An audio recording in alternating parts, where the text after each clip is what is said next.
Good day mga ka-sports natin dyan! Handa na ba kayong gulatin ni Coach Sherwin Meneses sa nalalapit na laban ng Signal HD Spikers at ng Creamline?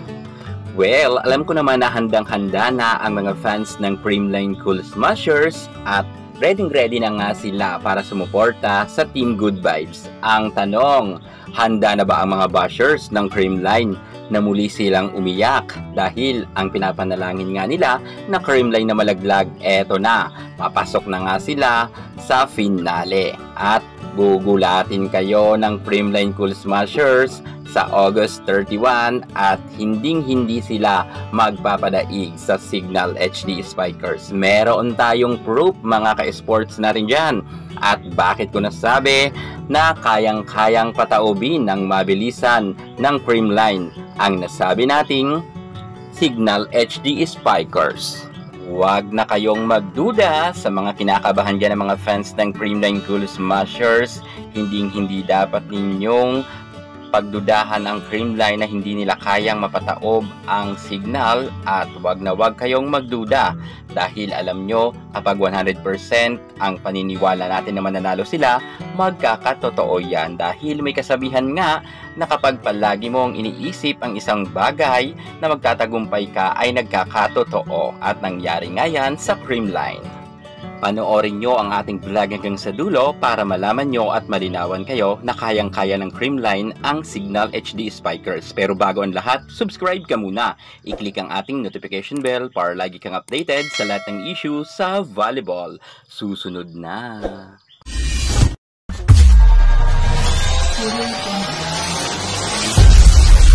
Audio Jungle. Ika nga sabi ng mga matatanda, huwag bilangin ang itlog hanggang hindi pa napipisa. Ito ang mga kasabihan nga nila noon. Ngunit alam nyo ba na ang pinapahiwatig nga na yan ay hindi maganda? Kasi ito ang mas magandang pahiwatig, ang kasabihan nga ng mga millennial. Ayon nga sa mga pag-aaral, ang isang bagay kapag iniisip mo palagi na positive ay yan ang nagkakatotoo. Kung kaya nga ang mga vlog ko ay hindi negative para sa Creamline, kaya lagi lang tayong positive para mangyari talaga ang katotohanan na maganda para sa CCS. Alam nyo, kahit sa anumang bagay, hindi ka pwede mag-isip ng negative. Lalo na sa mga nag-board exam nga, talagang ang iisipin mo palagi dapat makapasa ka. Kasi kung sa una pa lang ay iniisip mo na mabibigo ka, hindi ka talaga magiging successful. Kailangan talaga positive ka palagi. At eto na nga ang dala kong good vibes para sa mga fans ng Creamline, at mananalo talaga ang Creamline. Number 1 na dahilan, unahin nga natin ang salpukan ng setter. Jel Cayuna versus Kyle Negrito. Ang dalawang setter na ito ay parehas magaling, at kung ikukumpara nga natin ang dalawa ay halos pantay na pantay sila.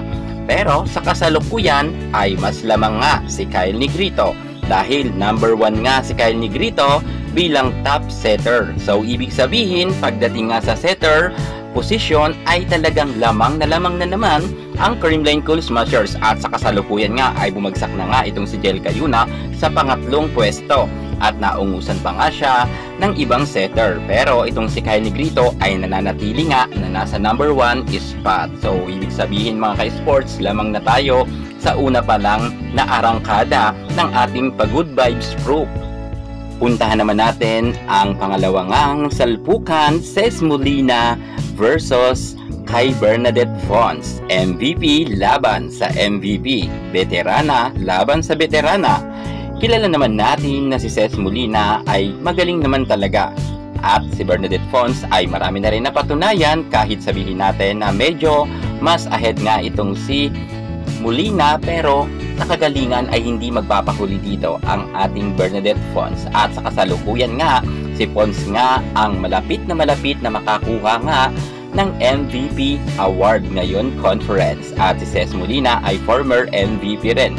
Ngunit kung pag-uusapan nga natin sila sa kanilang naging laban ngayong conference ay malayong-malayo si Molina kung ikukumpara natin kay Bernadette Fons. Lamang na lamang sa standing si Fons, at nangunguna talaga siya kung ikukumpara natin siya kay Ces Molina.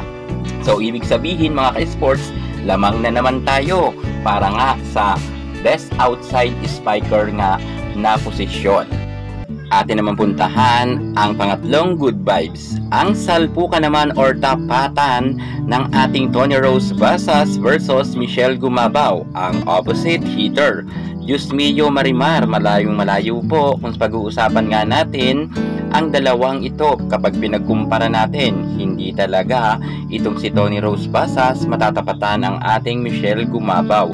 Si Gumabaw nga ay mataas ang kanyang percentage pagdating sa kanyang spiking at walang-wala talaga itong si Tony Rose Basas. Marami pang kakainin bigas itong si Basas bago niya matapatan ang ating Michelle Gumabaw. Well, hindi naman sa minamaliit natin si Basas, pero kung ikukumpara kasi natin ang tapatan nila as opposite hitter, malayong malayo talaga siya kay Michelle Gumabaw. Real talk lang yan mga ka-esports. Kung kaya pangatlong kalamangan na yan ng CCS. Una nga, lumamang na tayo sa setter, lumamang na nga tayo sa outside spiker. Ngayon naman sa opposite hitter, lamang na naman ang CCS.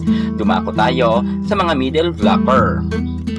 Bea de Leon, Pangs Panaga ng CCS versus nga sa Signal HD Spikers, Jacqueline Acuña and Riri Meneses. Ang apat na manlalarong ito ay talagang masasabi ko na halos pantay lang nga sila dahil same lang nga sila na magagaling. Meron din silang mga araw na maalat pero mas maganda ang gising nila ay talagang pupuntos at pupuntos nga sila. Nakadepende na lang talaga sa gising nila kung sino talaga ang magle-level up ang galing. Pero kung pag-uusapan sa kagalingan, itong apat na ito ay magagaling talaga. Atin naman puntahan ang libero na tapatan. Kayla Atienza versus Judith Abil. Si Abil ay nanggulat nga ngayon conference at kita natin na maganda talaga ang kanyang nilalaro. Medyo itong si Kayla Atienza ay hindi ganoon ka-level up, pero eto na nga ang sinasabi ko, pagdating nga sa patapos ng laban ay talagang ipinakita na ni Kayla Atienza ang kanyang tunay na laro. Karapat dapat talaga siya maging best libero ngayon conference sapagkat kitang-kita nga natin ng last na game kung saan nga itong si Kayla Atienza ay sobrang ganda ng kanyang inilaro. Talagang lahat ng mga hampas nga ni Wilma Salas, ni Brock Van Sickle ay kuhang-kuha niya. Kaya kung pag-uusapan natin sa dalawang liberong ito, ay masasabi ko na mas lamang pa rin si Atienza dahil si Kayla Atienza ay marami nang napatunayan at meron na nga siyang award hindi lang sa Pilipinas maging sa international.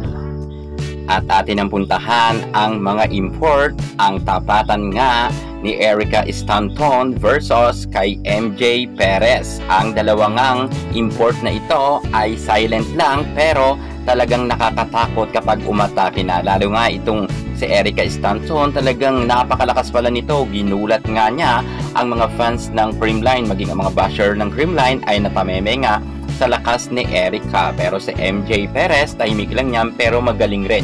Kaya kung pag-uusapan nga natin pagdating sa salpukan at tapatan nga ni MJ Perez at Erica Stanton ay halos pantay lang ang tingin ko. Same lang silang magaling mga ka-esports. Kaya at magkakatalo na lang talaga yan sa kanilang mga laban sa mga darating na araw kung sino talaga ang may ibubuga pa. Pero sa tingin ko itong si Stanton marami pa talaga ang ibubuga. So syempre nakadepende pa rin yan kay Coach Shaq de Los Santos and Sherwin Meneses kung sino ang mas magaling na diskarte ang gagawin nga nilang plano para makaungos nga sila sa bawat isa. Pero sa tingin ko naman ay talagang hindi rin magpapahuli itong si Coach Shaq dahil nanggugulat rin yan. Pero mas nakakagulat talaga si Coach Sherwin Meneses. Abangan na lang natin ang salpukan na yan. So iyan na nga mga ka-sports, inyo nang nakita ang ating ngang tapatan ng mga players ng Creamline versus ng Signal. At nakita naman ninyo na kung tutuusin ay mas lamang talaga ang mga kagalingan ng players ng Creamline Cool Smashers. Kaya i-claim ko na to na para sa akin, panalo na ang Creamline Cool Smashers kahit sa 31 ng August pa ang laban. Yan muna ang pinaka-latest natin sa mundo ng volleyball. Thank you so much. God bless.